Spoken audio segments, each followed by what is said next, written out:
係一出羅湖口岸香格里拉酒店到泮溪酒樓嘅一段建設路。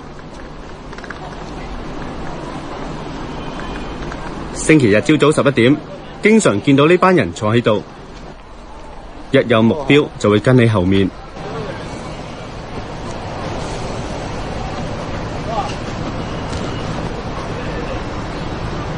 呢個着綠衫嘅想落手，但係唔成功。見到有人拖住行李，立即有3、4個人跟住。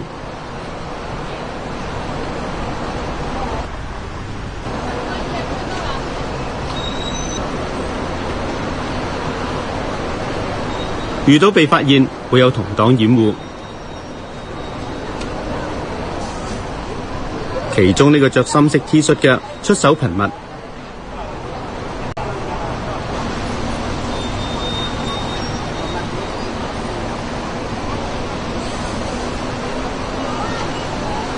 一有背囊客出現，就有人跟喺後面。粗略數過，落手嘅連掩護嘅超過10個人。其中呢個着白衫嘅，我哋4日喺呢度都見到佢。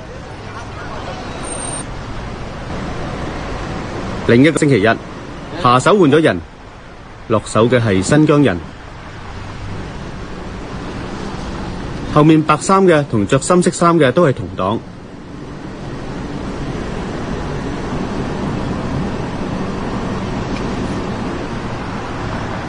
睇中咗目標，可以好有耐性咁跟1、2個街口。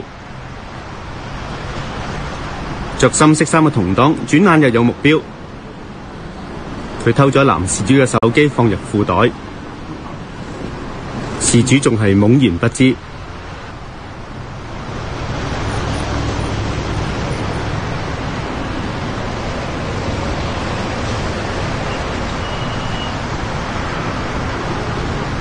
呢個新疆扒手出現過好多次，3個星期之前我哋都見過佢犯案。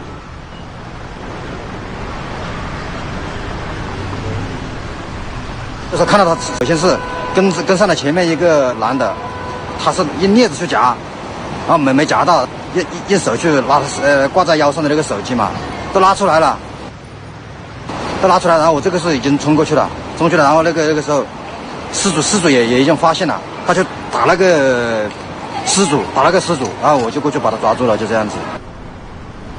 最後喺新疆扒手身上揾到個鉗，佢被送到派出所。捉到小偷嘅唔係警察。我們都是加入了一個 QQ 群嘛，叫做龍之劍。龍之劍究竟係乜嘢嚟呢？下一節再講。這條路的話，一般都是5、6年。深圳扒手當道，深圳公安局特別成立咗反扒隊對付。不過喺內地犯偷竊案，損失少過2000蚊嘅唔屬於刑事，所以啲扒手捉咗又放，放咗又再捉。為咗自保，民間亦都有人自發組成反扒隊。咁公安同民間點樣分別同小偷鬥法呢？深圳